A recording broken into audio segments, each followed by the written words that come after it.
Bienvenidos a un episodio más de What If, el podcast, un espacio del Gimnasio Fontana para hacernos preguntas muy poderosas sobre crianza y educación. Los acompañamos Natalia y Catalina Zuleta. Bienvenidos, y hoy el tema es fascinante, es el arte en la educación. ¿Cuál es la importancia, cuál es su impacto en la sensibilidad y en la formación de personas más conectadas con el universo? ¿A quién invitamos para hablar de eso? Nos acompaña una persona muy especial, Carolina Cuervo. Caro es actriz, es escritora y además es emprendedora. Vamos a hablar de todas esas facetas también y cómo influyó la educación en lo que eres hoy en día como mujer. Me encanta que nos acompañes hoy. Gracias por aceptar la invitación. Muchas gracias a ustedes, muchas gracias y por supuesto a este espacio que se abre para la conversación del arte, de la creatividad, de la educación, que está todo como tan junto, no puede verse de forma separada, ¿no? Muchas gracias a todos y por supuesto a los que están aquí, a los que nos están escuchando y viendo. Y mira cómo es la vida, que vamos a hablar de educación, Cata, y estuvimos en el mismo colegio. En el mismo colegio. O sea que algo hicieron bien. Sí.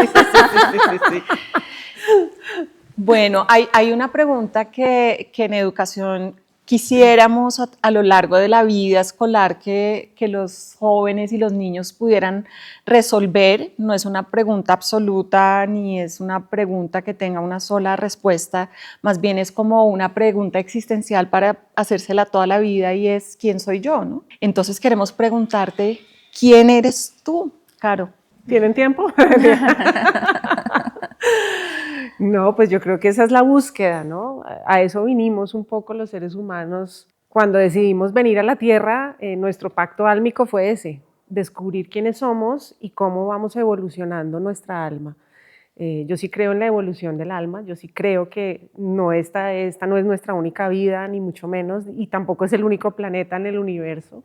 Yo creo que vamos en un espacio de mucha evolución. Sin duda alguna, el planeta Tierra es un espacio para la experimentación. Así que a través de la experiencia y a través del conocimiento es que uno empieza a hacerse esas preguntas. ¿Quién soy? ¿Qué me gusta? ¿Por qué me comporto de ciertas formas?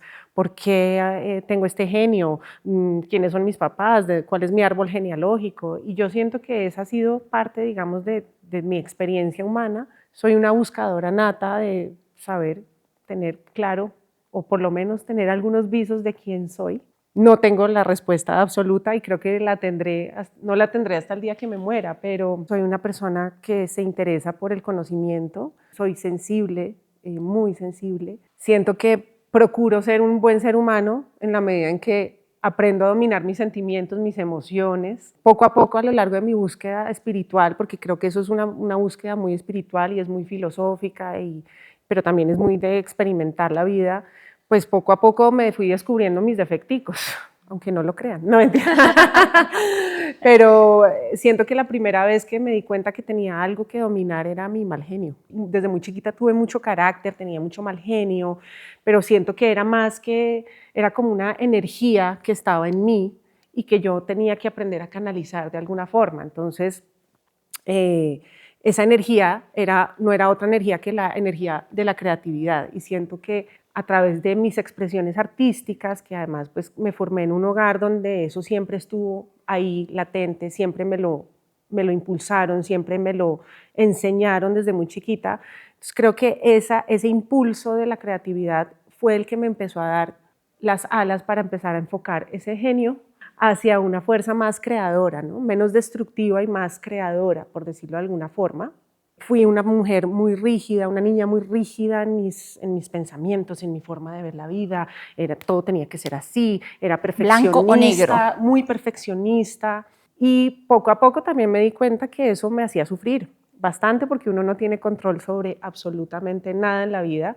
Uno no puede controlar lo que hace el otro, ni cómo lo hace. Uno no puede decirle al otro haga las cosas de esta forma, pues porque todo el mundo es libre de hacerlo como quiere. A través de esa aceptación de usted haga las cosas como usted cree, pero sin necesidad de imponerlo a los otros, me empecé yo también a flexibilizar en la vida y empecé a abrir mi campo de acción, empecé a aceptar cosas que antes no aceptaba, aventuras a las que me invitaban que antes me daban miedo.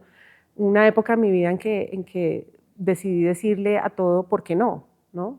Vamos a tal lado, bueno, ¿por qué no?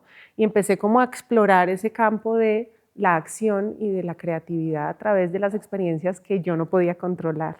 Esa soy yo un poco, una buscadora, una persona que está en constante contacto como con la humanidad, con las sensaciones, con las emociones, y a través de todo eso que eso me genera a mí, pues poder crear algo desde mi visión. Yo entendí que ser artista sin duda alguna es la capacidad de transformar o de contarle al mundo cómo veo yo el mundo, que es muy distinta a cómo la ves tú, cómo la ves tú. Y por eso es único, y por eso somos únicos e irrepetibles. Nadie puede pensar ni crear de la misma forma que yo lo hago. No sé si respondí la No, pregunta. está respondida desde un lugar muy conectado con el arte. Cuando generalmente a uno le preguntan quién es, uno habla de lo que hace solamente, ¿no? Y no de algo más profundo, y es impresionante cómo desde el arte se puede explorar un ser humano desde una perspectiva mucho más amplia, ¿no? Pues lo que yo creo es que el arte lo único que hace es generar preguntas. No sé si What tengan if. respuestas, exacto, y no hay una respuesta correcta, que creo que eso también es maravilloso. Tiene que ver mucho con tu propia experiencia y pues si el arte no te genera preguntas, si el teatro no te genera preguntas, pues no es teatro. Si un cuadro no te genera preguntas, pues no es arte. Si la escritura, si la poesía no te genera preguntas, pues no hay nada ahí. Si te lo dan todo, se vuelve aburrido, ¿no? ¿Encuentras alguna relación, Caro, entre arte y felicidad en el ser humano? Uf, total. Yo creo que la búsqueda de la felicidad es como el fin último o el fin más importante que tenemos como seres humanos. ¿A qué vinimos? A ser felices. Que se nos complica, sí, a veces y bastante con las experiencias de la vida, pero como ya sabemos, los opuestos son necesarios, no son contradictorios, sino que son complementarios. Entonces, si no hay tristeza, no sabemos lo que es la felicidad; si no hay hambre, no sabemos lo que es estar lleno; si no hay salud, no sabemos lo que es, si no hay enfermedad, no sabemos lo que es estar sano, etcétera, etcétera. Pues sin duda alguna la felicidad se convierte en ese camino. Y qué mejor que generar, o sea, eso nos pasa, lo podemos experimentar, podemos verlo, lo podemos sentir. Cuando vemos una obra de teatro que nos inspira, pues nos obliga a sonreír, nos genera una sensación de bienestar. Si escuchamos música, que es además un lenguaje tan universal en los seres humanos, pues la música es para mí como la expresión más poderosa de la felicidad. Cuando uno está down, uno pone la música que le gusta y de una te subes. Entonces eso, pues sin duda, claro, está netamente relacionado, y eso tiene que ver con la emoción, con el sentimiento, con la energía que se transmite a través del arte. Claro, hay un arte que también, hay tantos tipos de arte, pero pues claro, hay también arte que te confronta, hay arte que tú dices, no quiero ver eso. ¿Por qué? Entonces ahí lo que hay que preguntarse es ¿por qué no lo quiero ver? ¿Qué es lo que eso me está generando y por qué? ¿Cómo estoy yo con respecto a eso que me están mostrando? Y eso es, todo el tiempo te está hablando a ti. Tú tuviste la suerte de crecer en un hogar donde el arte era importante. Tu madre, pues, directora de televisión. Tú desde chiquita, yo me acuerdo cuando te veía en Okidoki, me encantaba. Okidoki era como el Mickey Mouse Club colombiano. Y digamos que creciste en el seno de una familia en donde el arte propiciaba todo eso que nos estás diciendo, pero tristemente también hay una asociación en el mundo de que el arte es demasiado relajada, que no permite, por ejemplo, desde la primera infancia, cuando hay educación y arte, de que haya disciplina. ¿Por qué consideras tú que esa exposición artística desde la primera infancia debe propiciarse? ¿Y cómo podemos hacer los papás para propiciar esos espacios en los niños? Nosotros crecimos también, Cata y yo, que tuvimos la fortuna de crecer en un hogar artístico. Mi abuelo era pintor y de alguna forma eso se daba en la casa. Y yo no quisiera perder eso para mis hijos. Yo quisiera generar espacios, pero estamos también compitiendo con la tecnología, con contenidos. Pues es que yo creo que el arte no debería ser excluyente, más allá de que a ti te guste la ingeniería o que te guste la administración o quieres ser abogado o estás en una familia de abogados. Yo conozco familias de personas que, digamos, no se dedican al arte, pero que son grandes apreciadores del arte o que se involucran en el arte solamente como espectadores, ¿sí? Como disfrutadores de eso mismo, porque son conscientes de que eso lo que hace es que te amplía la mente. O sea, si ustedes se dan cuenta, los artistas siempre vamos un poquito más adelante y las grandes revoluciones se han dado, digamos, a partir del arte, porque tenemos una visión, que somos un poco más visionarios, porque estamos conectados desde otro lugar. Entonces, yo creo que la gente que no se dedica al arte, pero que aprecia el arte, entiende el poder que tiene y el magnetismo que tiene, porque toca fibras, ¿sí? Un poema o una canción va a entrar mucho más rápido a tu corazón que cualquier otra cosa. Entonces es un camino importante para tener en cuenta. Yo tuve la fortuna, como tú dices, de estar en una familia donde el arte pues era el trabajo. Mi mamá se ganaba el sustento a partir de su creatividad, a pesar de que nació en una familia y eran otras épocas donde el arte, mi abuela era súper artista, pero ella fue muy reprimida, porque las mujeres en esa época infortunadamente no tenían la posibilidad de ir a la universidad y mucho menos estudiar arte, y etcétera, etcétera. Pues eran algunos muy privilegiados lo podían hacer, no todo el mundo lo podía hacer. Entonces, a pesar de eso, de que mi mamá creció en una familia donde mi abuela sí era muy artista, cantaba, bailaba, tenía como el arte en sí, pues ella tampoco fue a la universidad, tampoco tuvo la posibilidad de hacerlo, pero ella se dio sus mañas, como digo yo, dio un salto cuántico, y la primera vez que pudo dirigir un programa de televisión que fue Pequeños Gigantes, era un programa para niños, le dijeron, diríjalo, pero no le damos el crédito. Y mi mamá dijo, no me importa, yo lo que quiero es hacerlo. Y empezó a hacerlo y poco a poco ya después se ganó el crédito, pero fíjate que para ella y para mí ese salto cuántico que ella dio, ese paso, digamos, de hacer lo que ella quería y como ella quería, pues hoy en día para mí no fue un impedimento, eso me abrió a mí una brecha de yo me puedo dedicar a esto, ¿sí? Yo puedo vivir de lo que me gusta. Y contrario a lo que muchos padres creen, el arte sí que te da disciplina. O sea, cuando te lo tomas en serio, pues tienes que ser absolutamente disciplinado para ser un buen artista, porque pues para ser un artista mediocre, pues no, mejor quédate, pues sí, hazlo en tu casa y tal, pero si tú quieres realmente vivir del arte, si tú realmente quieres ser un artista, primero tienes que tener mucha pasión, porque el camino es difícil, es un camino pedregoso, es un camino de muchos altibajos, de mucha inestabilidad, de muchas dudas, de mucha inseguridad. Pero si tú realmente sientes una pasión, pues eso es lo que te va a movilizar a decir, no importa, la estoy pasando no tan bien en este momento, pero yo confío en lo que yo tengo para decir o para hacer. Entonces la pasión es importante, luego la disciplina, sin duda, y eso es algo que mi mamá me enseñó, a pesar de que ella era mi jefe y era mi mamá, porque pues muchos años después yo empecé en Pequeños Gigantes desde mis 5 años, y pues para mí era pues más un juego, porque actuar es jugar también. Entonces al principio se volvió un juego, pero pues ya me empecé a familiarizar tanto con los sets de grabación, con no sé qué, con los shows en vivo. En mi casa siempre había gente haciendo cosas, disfrazándose, ensayando, había música, que toca ir a grabar, que toca ir a no sé qué. Era parte de tu cotidianidad. Claro, era parte de mi cotidianidad, tanto que yo digo que actuar para mí es como lavarme los dientes, siempre digo, porque es parte de lo que, como yo crecí.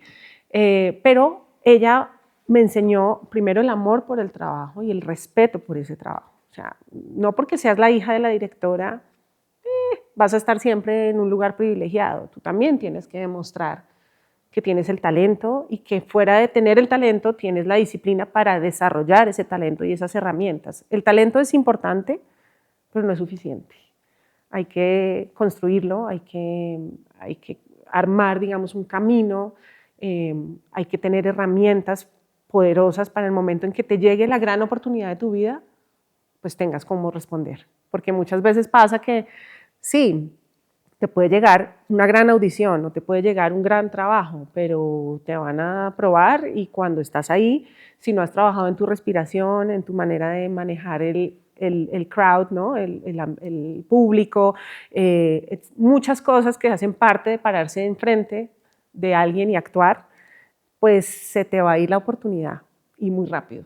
Y esa oportunidad normalmente no vuelve. Y pasa en todas las profesiones. Y pasa en todas las profesiones. Entonces, arte y disciplina van más que así, porque tienes que ser excelente en lo que haces. Caro, tu mamá fue un ejemplo grandísimo para ti y las conectaba mucho el arte. Tú eres mamá también.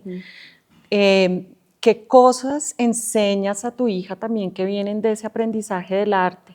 Además de lo que mencionaste, de la disciplina, de la pasión y del amor, ¿qué otras cosas se aprenden y se enseñan a través del arte para contarles a todos los papás que están formando a sus hijos y que nos ven?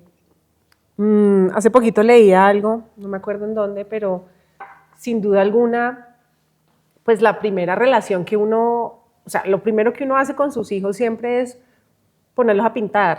Pues ellos van creciendo, ¿cierto? Y entonces uno, para entretenerlos, entonces uno les saca colores y una hoja, ¿sí? Pongas a pintar, plastilina, ¿sí? Si tú te das cuenta, las primeras actividades en las que uno involucra a un niño, pues sin duda alguna son el arte, ¿sí? Y los deportes, ¿sí? O el ejercicio físico. Pero a los niños les encanta disfrazarse y les encanta interpretar y les encanta, nosotros cuando somos chiquitos nos inventamos historias. Yo personalmente con mi hija nunca la he obligado, digamos, a absolutamente nada, siempre le he puesto herramientas, ¿sí?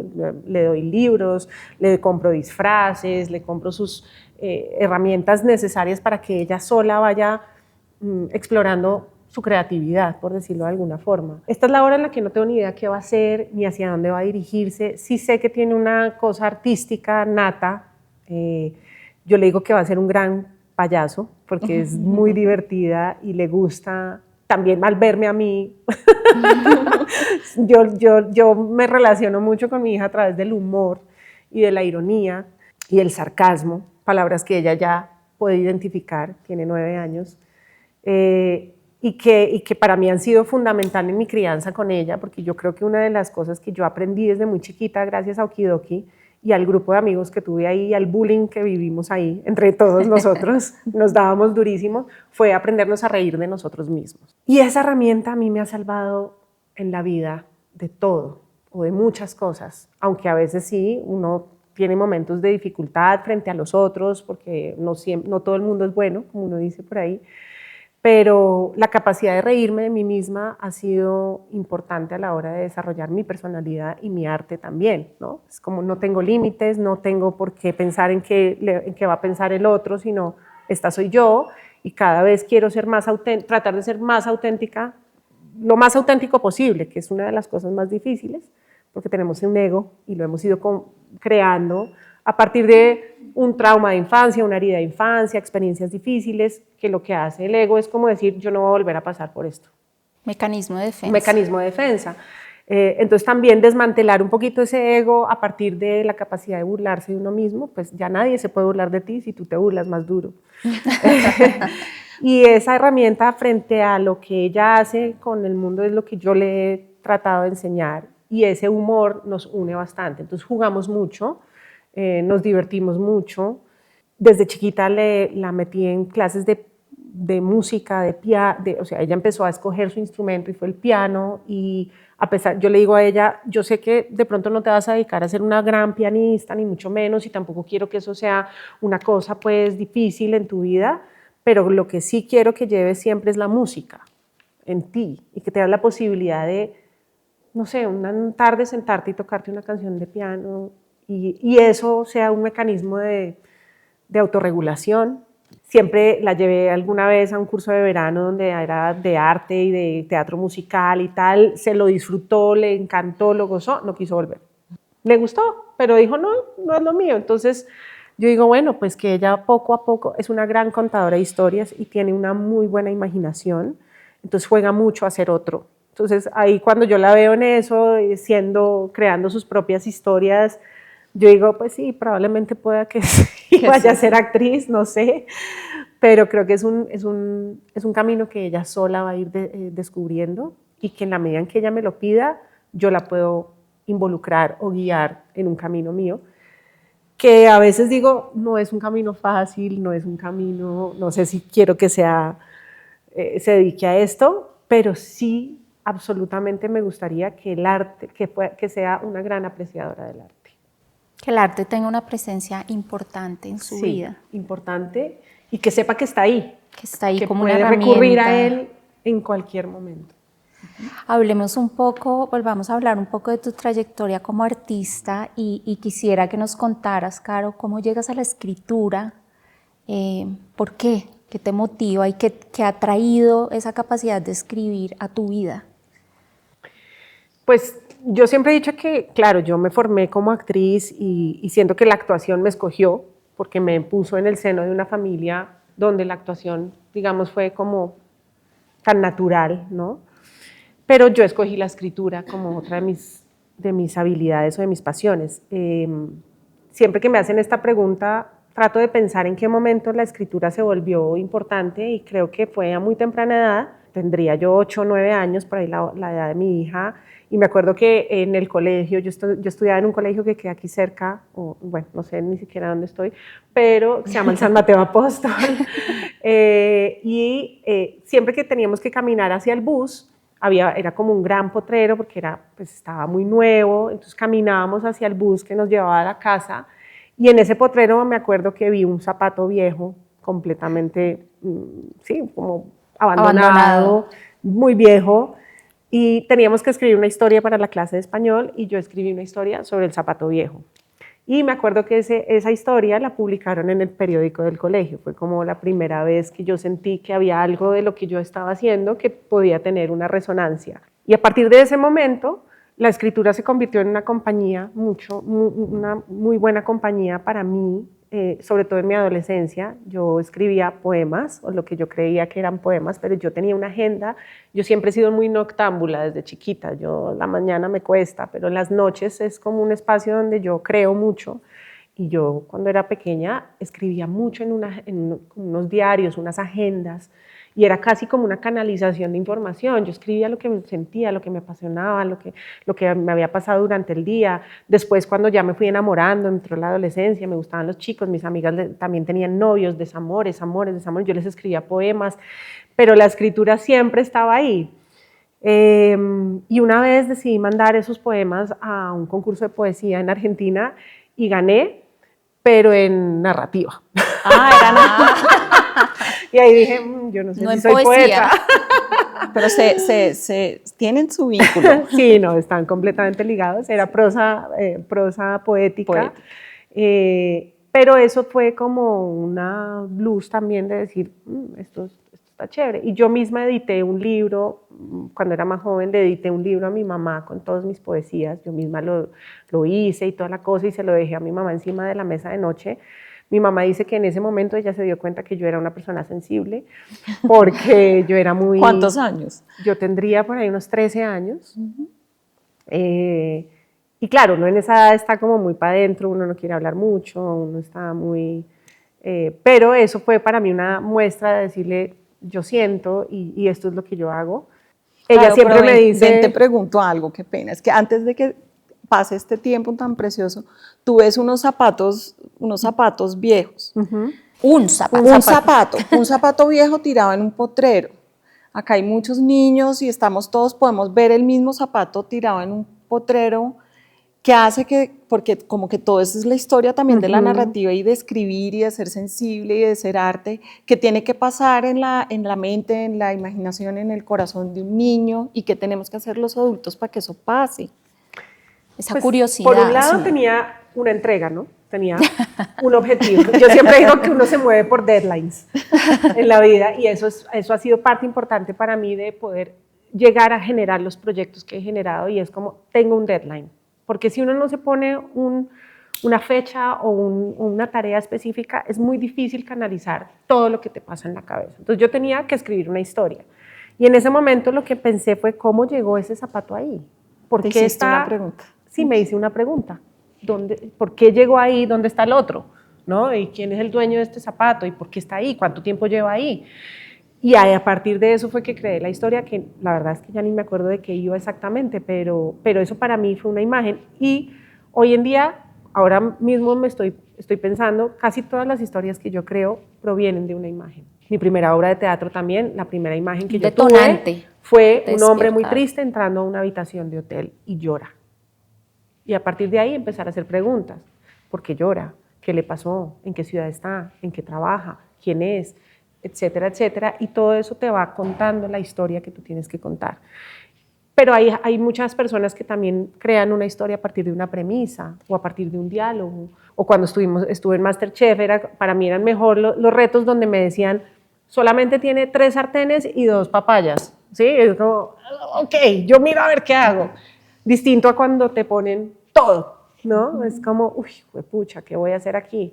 Entonces creo que también en las limitantes, se genera mucho más la creatividad, ¿no? Entonces, Me encanta lo que dices de la pregunta porque veo que es una constante en tu búsqueda, en tu exploración creativa. Y de eso se trata What If. Por eso este podcast se llama What If, porque es una invitación a hacernos preguntas poderosas sobre crianza y educación. Y quiero hacerte una pregunta, y es, cuéntanos cuál es la pregunta más poderosa que se ha hecho Caro Cuervo como mamá. De todas las preguntas que nos surgen a los papás hoy en día, ¿qué pregunta te has hecho que dices, uy, que ha puesto tu hija ahí al frente? pues yo creo que la gran pregunta es, ¿cómo? ¿Cómo hacer esto?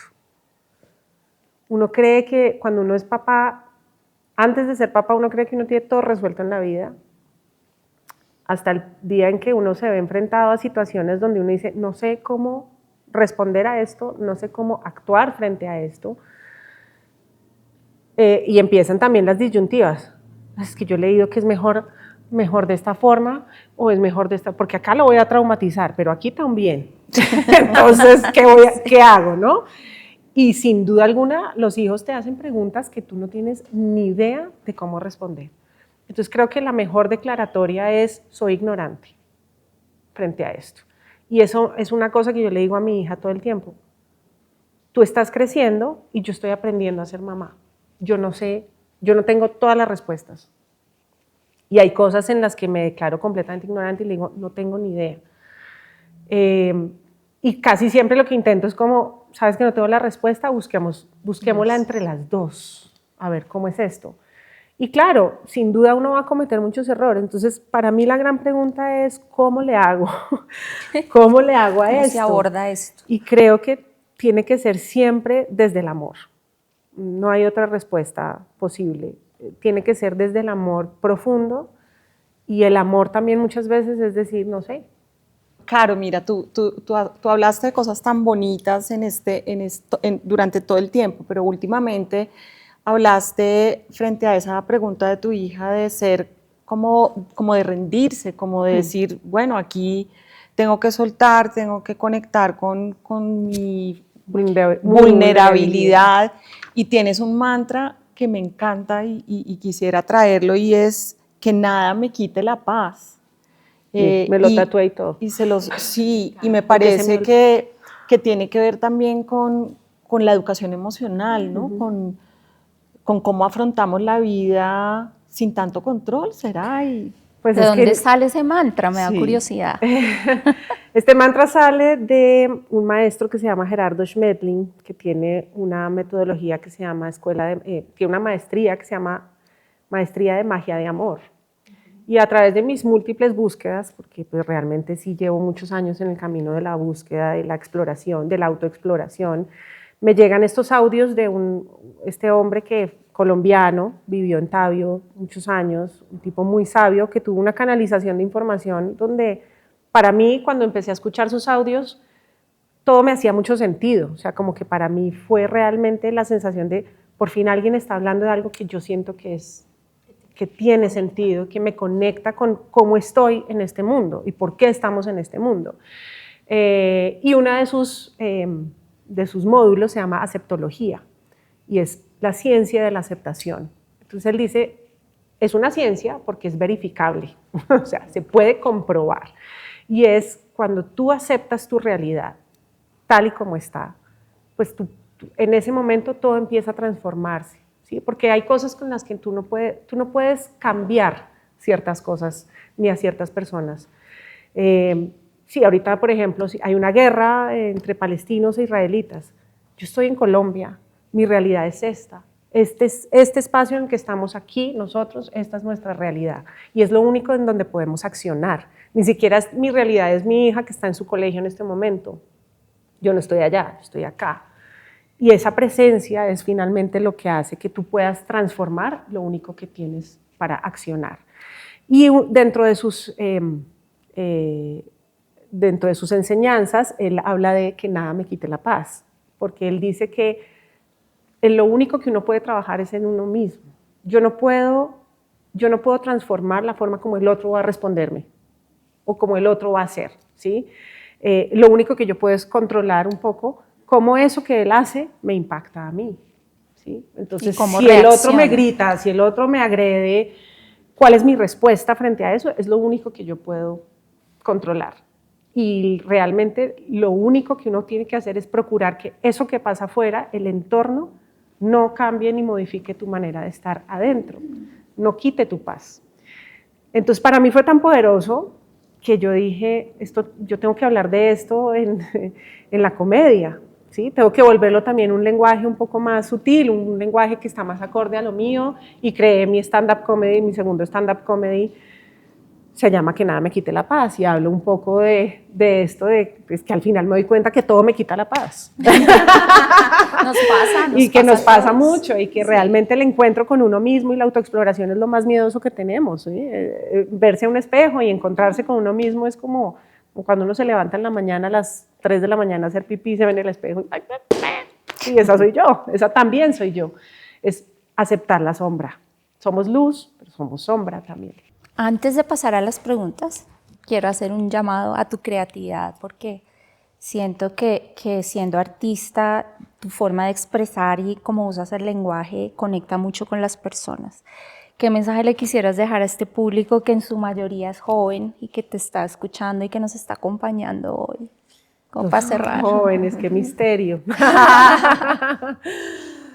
Sí, son un misterio pues para nosotros ya más grandes, ¿no? Y uno empieza a verse como en la posición en la que estuvieron los papás de uno en algún momento, con la gran diferencia de que siento que ahora vamos mucho más rápido, porque tenemos mucho más acceso a la información, y personalmente a mí me pasa mucho, es que yo me agobio mucho con el exceso de información, con el celular, el WhatsApp me agrede muchísimo, porque siento que me quita demasiado tiempo.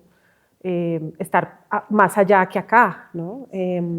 Entonces, frente a esa, para mí no es una problemática, es un desafío que tenemos de aquí en adelante, y que además lo voy a tener con mi hija y con mis nietos, si es que algún día llegan, no sé, vamos a estar en un mundo donde pues, ni idea hacia dónde vamos, pero yo creo que lo único que no podemos perder es la presencia, es el ser propio, o sea, uno mismo, y la comunión con los otros.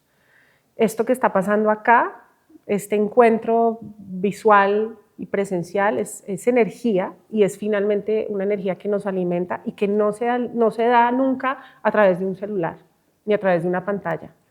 Y que ojalá podamos ser tan conscientes de eso, que podamos usar estas herramientas que tenemos de conectividad y comunicación y de tener información a nuestro favor, pero que no perdamos nunca la comunión.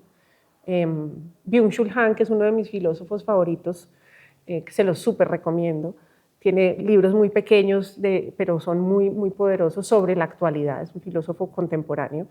Él habla mucho de que realmente la verdadera revolución está en la escucha, en la capacidad de escuchar al otro, y la capacidad de conectar a través de los ojos, de lo presencial, de tocarnos, de abrazarnos, de estar presentes. Entonces, procuren que los encuentros sean presenciales en la mayoría de los casos, y que ustedes puedan de alguna forma vivir esa comunión, que yo creo que es lo único que nada nos puede quitar. ¿Sí? La tecnología, la IA, sí, importantes, tremendos, fantásticos. Yo también uso la inteligencia artificial y estoy aprendiendo a dialogar con todo eso, pero yo sí soy más vieja guardia y creo profundamente en el encuentro. Ay, Caro, muchas gracias por esas palabras que creo que resuenan también en las familias poderosamente. Sí. Vamos a abrir el espacio para las preguntas. ¿Quién quiere hacer alguna pregunta, Caro? Pues mi nombre es Catalina Herrera, soy de noveno, y quería preguntarte si tú crees que el arte es la única manera en la que podemos canalizar todas estas cosas que nos estás contando. Pues yo no sé si sea la única, es una más. También está la respiración, está la meditación, y creo que son las hay herramientas que definitivamente conectan contigo y yo creo que eso es lo que uno tiene que buscar, con qué conectas, porque ahí es donde está la información. O sea, cuando uno, y eso nos pasa con los seres humanos, tú conectas con algunas personas y con otras no, y bueno, ya está, esa es la realidad, pero cuando conectas con una persona se abre un mundo de posibilidades y tú dices, no, es que charlé tan rico con esa persona. Eso mismo pasa con el arte, pero también puede pasar con la ciencia, también puede pasar con el deporte, puede pasar tenemos tantas, con la naturaleza, o sea, estar afuera. Yo cada vez que veo un pastico me quito las medias y, ay, no, tan hippie no, es que realmente es súper importante la descarga eléctrica que hay de los pies con el pasto, con la tierra, ¿sí? Ahí hay una descarga energética. Yo sí creo profundamente que somos energía y que la energía es finalmente lo que nos mueve, sin eso, y eso es ciencia también, ¿no? Sin eso, sin la energía, pues no pasa absolutamente nada. Entonces, es más buscar qué te conecta a ti, hacerte esas preguntas, también estar atento, porque muchas veces uno dice, no, es que no sé, yo no sé qué me conecta. No es que no sepas, es que no estás atento a qué te conecta. Pero hay cosas con las que tú, de repente, uy, y eso que te produce, eso es una información que uno a veces ignora, y eso es la intuición, finalmente, ¿no? Entonces, con la intuición es que uno se mueve, y también la intuición te sirve hasta para salvarte la vida. ¿Sí? Cuando uno sabe, uno dice, yo no me voy a ir con ese man, porque aquí hay algo que no, o venga mi amor, amiga, acompáñame al baño, ¿sí? Esas son como las intuiciones, entonces hay que estar atento, pero la mejor forma de desarrollar la intuición es estar conectado a través de la naturaleza, la respiración, la meditación. Yo creo que la meditación es una herramienta que yo aprendí muy tarde. Si hubiera sido menos mal geniada de chiquita, de pronto la hubiera aprendido más rápido, pero finalmente en la meditación, que no, además no soy una gran meditadora, ni lo hago todo el tiempo, hay muchas formas de meditar, pero sí me he dado cuenta cada vez más que cuando me entrego esos espacios, como que mi energía vital sube y tengo la capacidad de ver las cosas de una forma mucho más clara. Mi nombre es Gabriela Taboada, soy de octavo y pues mi pregunta para ti, Caro, es más que todo, ¿cómo crees que esos retos diarios con tu hija o también como laborales te han llevado a desarrollar más tu creatividad y tu felicidad? Gracias, Gabriela. Me lo estoy preguntando en este momento.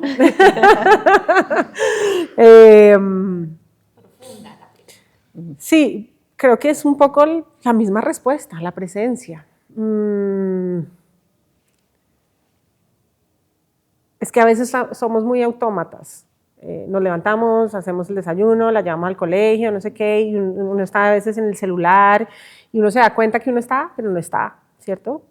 Y uno empieza a darse cuenta como papá que en la medida en que uno da un poco más de atención plena, porque no es como, a ver, ¿cómo están las Ahí tareas? estás y ya. Exacto, sino la atención plena, así sean 15 minutos, transforma un montón esa relación entre mi hija y yo, ¿sí? Se crea un vínculo de más confianza, ella se siente más segura, sabe que conmigo puede contar, sabe que estoy dispuesta a protegerla o a ayudarle, diferente a cuando no estoy presente y yo lo siento y uno sabe, o sea, uno se da cuenta de esos momentos donde está conectado o no está conectado. Entonces la presencia creo que es muy importante y la creatividad es casi, lo que yo procuro con ella es cómo podemos resolver esto o cómo te puedo ayudar a que lo resolvamos, haciéndole preguntas más que dándole las respuestas. Eso es algo que aprendí pues, en muchos libros y en podcasts y en cosas, porque ahora pues toca leer, porque esta niña va creciendo y es como, Dios mío, necesito herramientas, yo no sé qué va a hacer. Se viene la adolescencia, que es en la que ustedes están, pero ustedes las veo muy calmaditas a todas. Buen colegio este. Pero sí es más como cómo podemos trabajar en equipo.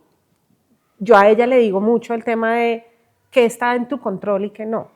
¿Sí? No sufras, y ella también es muy parecida a mí cuando yo era chiquita, es muy rígida, es que como ella quiere, tiene mucho carácter. Y yo le digo, hay cosas, o sea, no seas inflexible porque vas a sufrir mucho en la vida. Ahora, eso lo tendrá que aprender ella, sola dándose totazos en la vida. Pero sí procuro que ella se haga la pregunta, es ¿qué puedo hacer? Y qué no puedo hacer. Y frente a eso, pues ya resolverlo como lo pueda resolver. Yo le digo a mi esposo todo el tiempo, ella tendrá que vivirlo a su manera. Y uno como papá siempre quiere proteger y sobreproteger a sus hijos porque uno no quiere que sufran. El sufrimiento es inevitable. El sufrimiento está hecho también para crecer y aprender. En la medida en que tú elijas no sufrir, es cuando vas evolucionando espiritualmente. Mi nombre es Antonella Rivadeneira, soy de noveno. Primero agradecerte por todo lo que nos has contado y dicho. Y mi pregunta es, ¿cómo crees que podemos romper esa barrera del miedo para hacer y para lograr nuestras metas, como romper el miedo a escribir o a hacer algo que nos guste? El miedo es algo que nos rodea siempre, porque la primera pregunta que hay que hacerse es, ¿a qué le tengo miedo? Muchas veces uno le tiene miedo a lo que digan los demás, también uno tiene miedo del éxito, porque uno todo el tiempo está pidiendo el éxito. Ahí de nuevo, ¿qué es el éxito? Ya eso es otro podcast. Sí. Pero la pregunta es, ¿a qué le tengo miedo? ¿Cierto? Te lo voy a responder desde mi experiencia. Cuando a mí me propusieron hacer stand-up comedy, o sea, me parecía una de las cosas más difíciles de hacer. Primero porque no entendía el lenguaje, ¿no? Eso tiene un montón de cosas, pero a partir del impulso del otro, en este caso fue mi amigo Alejandro Riaño quien me dijo, tú tienes que hacerlo, dale. Y me puso un deadline otra vez, ¿sí? Es como tal día, tal hora, así. Y si no es por él y por ese impulso que me da el otro, pues yo no rompo esa barrera del miedo. Yo te digo que el primer día que salí a esa tarima, a mí me temblaba todo. O sea, Increíble. yo sentía, me estaban peinando y yo era así, y me decían, ¿estás bien? Y yo, sí. Pero a era, pesar de tu experiencia con la actuación y el claro. público. No, es que es otro lenguaje. Es un universo que yo no, pues es muy desconocido, era muy desconocido para mí, cambió un patrón de pensamiento en mi cabeza, que también, eso es buenísimo, cuando uno se enfrenta a retos que te sacan de tu zona de confort, inmediatamente tu cerebro también, como es plástico, la neuroplasticidad, se empieza a transformar y empiezas a usar otros lados de tu cerebro, que lo usamos en un porcentaje mínimo. Entonces, yo temblaba tanto, pero yo sabía que yo lo podía, o sea, yo sabía que yo me tenía que enfrentar a eso y podía fracasar o podía tener éxito. Los dos escenarios eran posibles y siempre eso va a pasar en la vida. Pero de nuevo, mi disciplina, mi respiración, mi experiencia en las tablas ayudaron a que esa noche yo no sé si lo disfruté tanto, pero tuve el control de las cosas y lo logré y me fue bien. Pero ¿cómo te sentiste después? El primer momento en que yo sentí que el público se rió mucho fue como que el miedo hizo, ya, lo lograste, lo pudiste hacer, ahora síguelo haciendo, foco, ¿no? Foco. Y salí muy feliz y fue una experiencia muy feliz. Antes de esa experiencia que eran 500 personas, pues yo había hecho muy pocos ensayos con muy pocas personas y en uno de esos ensayos me fue pésimo. Y ha sido de los momentos más vergonzosos que he tenido en mi vida, la sensación de bajarse de ese escenario. Además me tocó atravesar las mesas porque no había camerino y todo el mundo como... Y yo, Dios mío, y yo me senté en esa mesa y todo el mundo, nadie decía nada. Y vivir eso fue como, esto no me puede volver a pasar. Nunca más. Porque entonces, ¿qué hay que hacer? Trabajar para eso. Pero quiero decir, para vencer el miedo, pues primero tienes que tener pasión frente a eso, si te gusta, que te importe un bledo lo que digan los demás, o sea, realmente la vulnerabilidad, el hecho de pararte en un escenario a hablar y a estar ahí sola, ya estás ganando, ¿sí? Y es mostrar tu vulnerabilidad y conectar a través de la vulnerabilidad. Creo que eso es lo más importante. Nadie se la sabe todas, nadie es un héroe, nadie nada. Si uno conecta desde la vulnerabilidad, el otro va a conectar inevitablemente. Y tercero, rodéate de la gente que te impulse. Hola, Juana Sabogal, mamá Fontana. Primero, muchas gracias, mucha generosidad en tus palabras. Y voy a hacerte una pregunta que creo que todas las mamás nos la hacemos, difícil. ¿cómo lidias con tantos roles, ¿no? Y con no sentir la culpa de no hacer ninguno en su totalidad o no dejar a un lado alguno? Eres artista, eres mamá, eres emprendedora. ¿Cómo lidias con eso para ser exitosa en todo? Seguramente eres más en un rol que en otro, pero pues te ves tranquila y eso dice mucho. Pues yo creo que esa es la gran pregunta de las mujeres en el siglo XXI, pero creo que es una imposición. O sea, vamos a remontarnos, digamos, a la época del pasado, donde las mujeres eran una cosa específica. Luego vino la revolución, ¿no?, femenina y la lucha por los derechos y claro, eso ha transformado muchísimo nuestro rol en la sociedad, pero al mismo tiempo también nos ha impuesto otros roles, pero sobre todo el rol de la perfección. Tenemos que ser perfectas, porque si fallamos perdemos oportunidades y eso es lo que nos han enseñado, ¿cierto? Es que si tú en el trabajo vas y dices, mira, tengo un cólico tenaz y no sé qué, no, es que esta vieja se está enfermando mucho, cambiémosla, de alguna forma, ¿sí? Entonces tenemos mucho miedo de no ser aceptadas porque en el pasado no lo hemos sido. Y esa revolución femenina, fantástica, pero también nos ha hecho mucho daño. Y nos ha hecho daño en la medida en que también hemos usurpado roles. No hablemos del hombre y de la mujer, hablemos de las energías femeninas y masculinas que son un complemento y que son necesarias. Y yo sí creo que uno tiene que empezar a establecer cuáles son realmente esos roles que tenemos como mujeres, como en nuestra energía femenina. Yo sé que hay mamás a las que les toca ser mamá, papá, etcétera, etcétera, y que eso pues evidentemente necesita de mucha energía y necesita de mucha estabilidad emocional. Pero lo que yo siempre procuro, o por lo menos lo que me he dado cuenta, es que si yo no estoy bien, nada va a estar bien. Y yo le digo a mi hija, por ejemplo, cosas como, tú ya jugaste con tus amigas y amigos, ahora me toca a mí. Y he tratado, y eso ha sido difícil, no voy a decir que no, de priorizarme mucho. Me ha costado, y he hecho talleres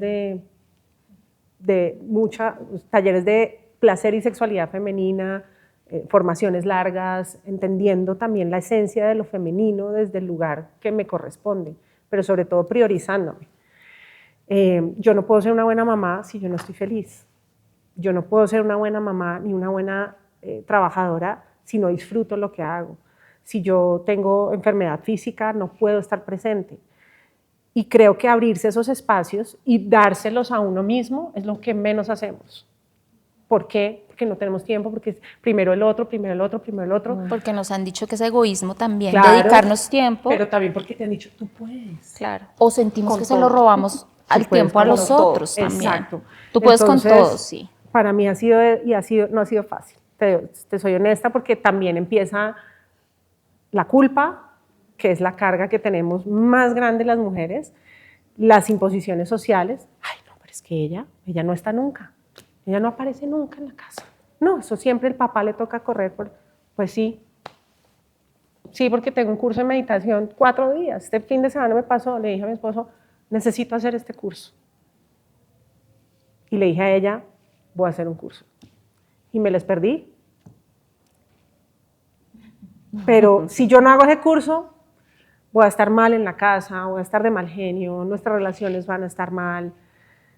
Yo creo que el autoconocimiento y entender cuáles son los límites, ponerse uno también sus propios límites y poner los límites de los demás frente a uno. Yo le digo a mi hija, si yo no estoy bien, no voy a ser una buena mamá. Bueno, muchas gracias, Caro, por acompañarnos en What If, el podcast. Creo que ha sido un escenario para hacernos muchísimas preguntas. Nos has llevado a reflexiones muy profundas sobre maternidad, educación, infancia, arte. Gracias por estar acá, Cata. Gracias, Caro, porque acabas de hablar de priorizarte y qué importante es priorizarte, arte. Y es convivir con ese ser en presencia y eso nos enseña mucho como educadores. Creo que eres un ejemplo para los padres, pero también para los maestros, ¿no? De cómo hacer presencia para dar a otros. Muchas gracias a ustedes, la verdad he disfrutado mucho este espacio. Me encanta que podamos hablarlo y que ustedes lo puedan escuchar, pero sobre todo que nos podamos acompañar en este proceso, porque no hay nada escrito, no hay nada dicho, nadie tiene la verdad absoluta, pero cuando uno comparte su experiencia, sin duda inspira a otros y se inspira a través de otros. Así que muchas gracias por la escucha. Gracias por acompañarnos.